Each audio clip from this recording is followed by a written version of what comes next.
Have a nice day guys, welcome back to my YouTube channel. On this episode, yung spot unlock tayo dito. Isang malalim na spot sa Catanduanes. At sa dive na ito kasama ko si Bro Lito Robia at si Kian, kanyang anak. At ito nga po ang underwater actions. Kasama ko si Bro Lito Robia. Yan, bumaba din siya. Excited. At may tinira siya dito isang big IM. Pero di siya sinuwerte, nakawala ang isda nito. At dito humanap ako ng aking target at dito nakatahan ko itong grupo ng mga slick unicorn at pumili tayo ng ating titirahin. Siyempre masarap ang isa ito sa ihaw. Ayan, mayroon na tayong tinutukan ng ating target. Hihintay ko na lang dito na makakuha ng magandang grade. Ayan po. Yan, sapol mga lods, oh. First fish of the day, isang slick unicorn.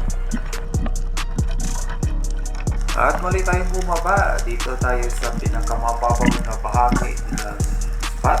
Nasa 20 meters. Napakalinaw at dito kinakita natin ng mga slick unicorns pa rin.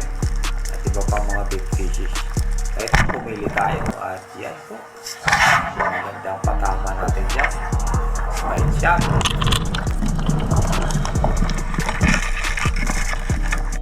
At dito, free follow naman tayo at target pa rin natin dito ang isa namang slick unicorn. Ayan o.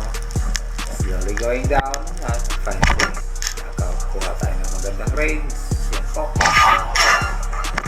Good shot pa rin.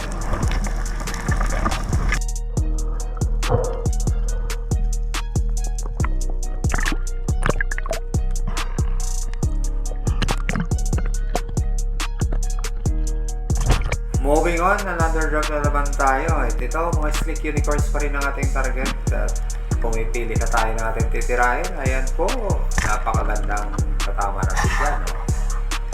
Ayan, stone shot.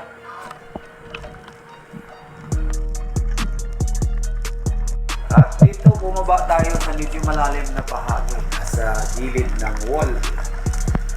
Ang sa buhangin ng area ito ay nasa 35 meters. Ito dahan-dahan tayong bumaba sa gilid lang dahil may nakita tayong grupo ng mga malalaking mangrove snappers. Ayan po, at medyo sinuwerte tayo, may lumapit. Ayan o, sa pool.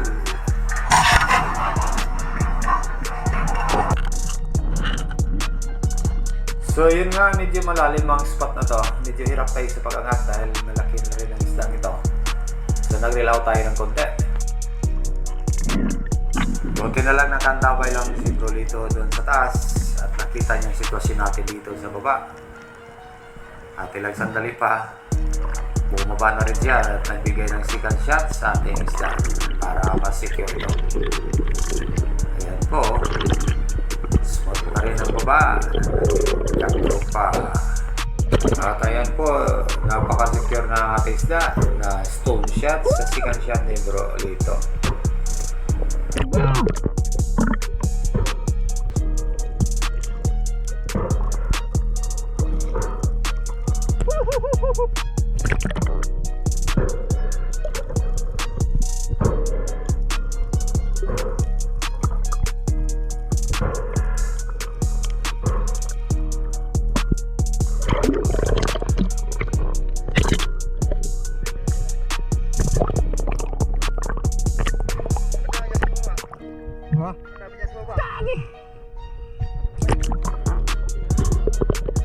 At ito may tinaman si Bro Lito na isang jump fish kaya nagbigay tayo ng second shot. Ayan po.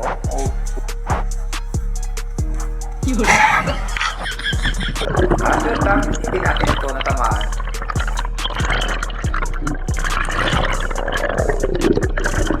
At dahil medyo malakas ng agos, lumipat kami ng spot. At ito may pinabang tayong isang kakaibang isda. Bihira lang isda ito na makita natin sa pagsisid. At ito, sinubukan natin na hulihin. Ayan, dahan-dahan tayo bumaba. 3-4 na rin.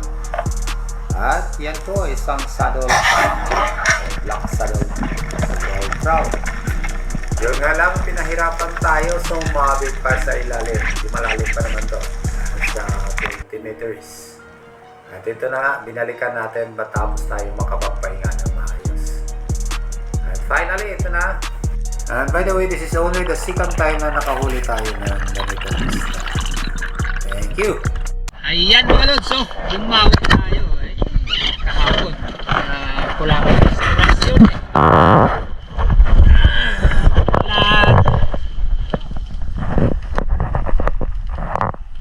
ulit na uli, konti. Yan, anak yan.